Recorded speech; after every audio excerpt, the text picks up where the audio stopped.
Hey, today I've decided to take a few minutes and show everyone my Night of the Living Dead stuff. And we're going to start with the actual movie here. I have this old VHS. I got this back like in '93. I think I got it with birthday money, and it's from Blockbuster Video. I've probably watched this tape, God, 100 times, maybe, over the years. And yeah, that's just like I guess a cheapo version of the movie that Blockbuster released. They also released Halloween, and I think maybe Hellraiser. I don't know, but yeah, just moving on to DVDs. Tape. This is just your average, cheapo Night of the Living Dead DVD. I got this version because it's got a colorized version on there. I wouldn't recommend picking this one up. This is just something I got for shits and giggles because it's my favorite movie. Why not own the colorized version? This next one is the one I'd probably recommend the most. It's definitely the easiest to get at the moment, and that is the Dimension release of Night of the Living Dead. And this one has the film. It's remastered, looks pretty good, and it also has a documentary called One for the Fire, which is feature length, and it's very, very in-depth and a very well done documentary. Highly recommend picking Next this up is the Millennium Edition, released by Elite. This is a few years old, and I think it might be out of print now. I'm not positive, though, so don't quote me on that. And the reason why I've held on to this version is because it has some stuff on here that's not on the Dimension DVD. It's got some TV spots directed by George Romero. It's got a short film called Night of the Living Bread. I almost said Night of the Living Dead. Night of the Living Bread. It's sort of a dumb parody of the film.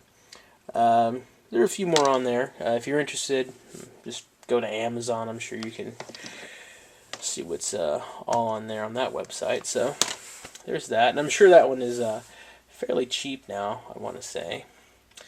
Next up are the two remakes. The first one is just complete shit. Wouldn't recommend it. Night of the Living Dead 3D. It's like, I don't know how to put it. Let's just say it's shit and leave it at that.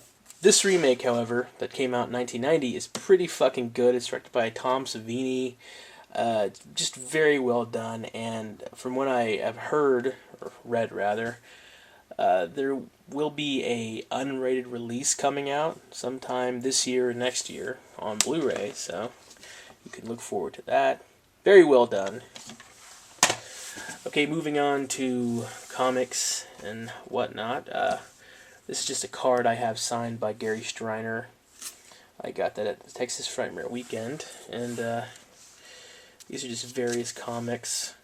These first two don't have a whole lot to do with the original film. They're just kind of offshoots, I guess. And this one, Barbara's Zombie Chronicles, it's not very good. These three comics right here are actually very well done. They follow the film pretty closely, with the exception of having gore.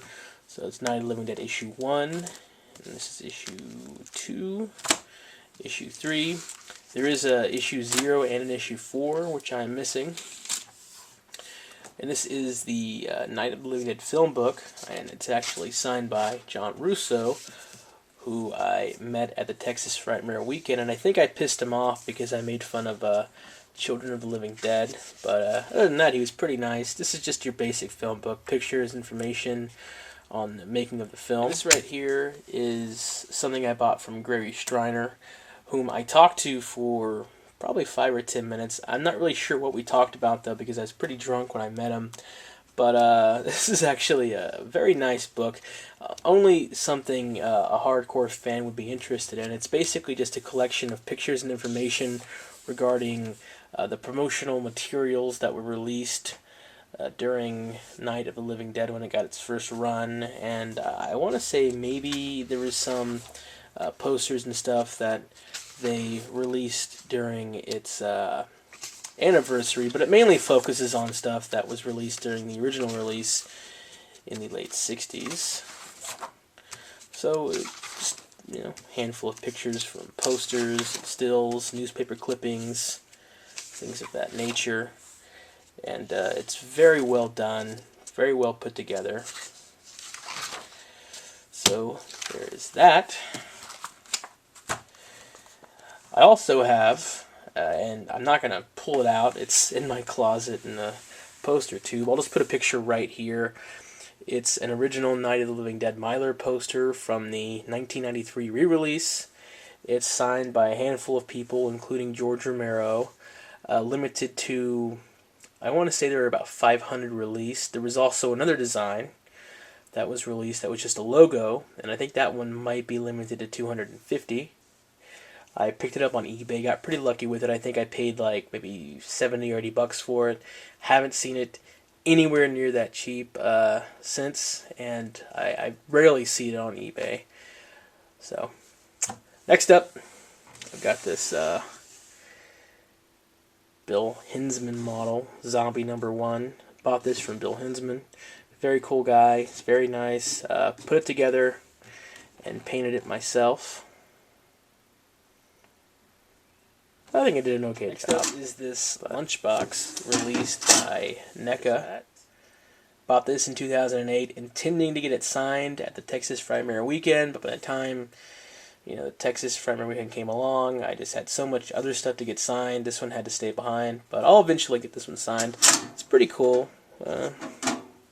Just a typical lunchbox. And the last thing I have is pretty cool. It's a Prowl signed by Kyra Sean. And I got this at the Texas Frightmare Weekend. The 2008 weekend was definitely, I think, the best convention that I'd been to so far, because I'm just a huge fan of Night of the Living Dead, and just a shitload of people involved in Night of the Living Dead collection. So I'm always on the lookout for more cool stuff, through eBay and message boards. So it grows occasionally. But yeah, thank you for watching.